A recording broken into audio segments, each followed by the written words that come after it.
Bien bonjour à toutes et à tous. Aujourd'hui, j'ai le plaisir de vous parler des théories du complot les plus connues, mais aussi les plus invraisemblables. Étant une grande fan de documentaires divers et variés sur les grands moments de l'histoire, avec un grand H, j'ai entendu parler de pas mal de théories complotistes et ça m'a toujours fascinée. Je me suis toujours dit que ces personnes qui prenaient le temps de construire des explications, parfois tirées par les cheveux, on va pas se mentir, ces personnes-là, elles devaient avoir une imagination débordante. Et quand bien même je ne serais pas convaincue par tout ça, ces théories ont le mérite d'exister, alors parfois elles font rire, parfois elles font peur, mais elles sont toujours présentes et on en retrouve un peu pour tout et n'importe quoi. La plus connue est sans doute celle selon laquelle personne n'aurait jamais marché sur la Lune. On a tous en tête l'image de Neil Armstrong qui pose son pied sur la Lune et qui lance cette phrase devenue culte « C'est un petit pas pour l'homme, un grand pour l'humanité ». Eh bien ces images, elles datent de 1969 et encore aujourd'hui, il y a un grand nombre de personnes qui est persuadées que tout ça, ce n'était qu'une mise en scène. Ils disent que les Américains auraient tourné cette fameuse séquence à la manière des plus grands films hollywoodiens, et ce ne serait rien d'autre que du cinéma pour montrer que les ricains sont toujours les plus forts, toujours loin devant ces gros buveurs de vodka avec leurs petits Spoutnik ridicules. Une autre théorie complètement dingue, et encore très populaire actuellement, c'est la théorie selon laquelle le virus du sida aurait été créé dans des laboratoires, encore et toujours américains évidemment. Le but aurait été de créer ce virus pour réduire la population mondiale. Et donc à Skip, on aurait d'abord testé le VIH en Afrique, et puis il se serait répandu partout dans le monde pour qu'un maximum de personnes meurent, et puis comme ça, moins de monde, ça fait moins de problèmes sur cette jolie petite planète.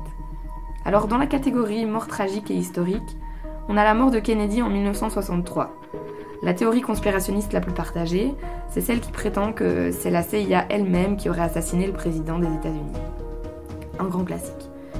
Toujours dans le registre des morts qui ont marqué l'histoire, notre belle Lady Di ne serait pas morte dans un véritable accident de voiture, mais ce serait la famille royale britannique qui aurait tout manigancé pour la dégager des photos de famille. Et puis on a aussi The King of Pop, la légende, le seul et l'unique, Michael Jackson. Alors non, il ne serait pas mort, bien au contraire.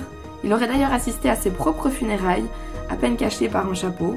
Mieux encore, certains disent qu'un de ses sosies officiels ne serait pas son sosie, mais bien Michael en personne. Et puis, encore et toujours, chez nos bons vieux copains décédés, on arrive à ma théorie préférée, parce que clairement la plus what the fuck. La théorie selon laquelle Hitler ne serait pas mort en 1945, mais se serait barré en Amérique latine où il aurait vécu sa meilleure vie jusqu'en 1984. Du coup, il serait donc mort à l'âge de 95 ans. Alors le plus fou dans cette histoire, c'est la preuve irréfutable de la petite dame qui se prétend historienne et qui n'en démord pas. Sa preuve, c'est une photo d'un monsieur dont on ne voit même pas le visage. Et ce monsieur sur la photo est en train de poser avec une femme noire de peau. Alors, quand on connaît les convictions un tout petit peu racistes du Adolphe, je trouve l'ironie de la situation assez dingue. Encore plus le fait de dire que c'est une véritable preuve suffisante et indéniable.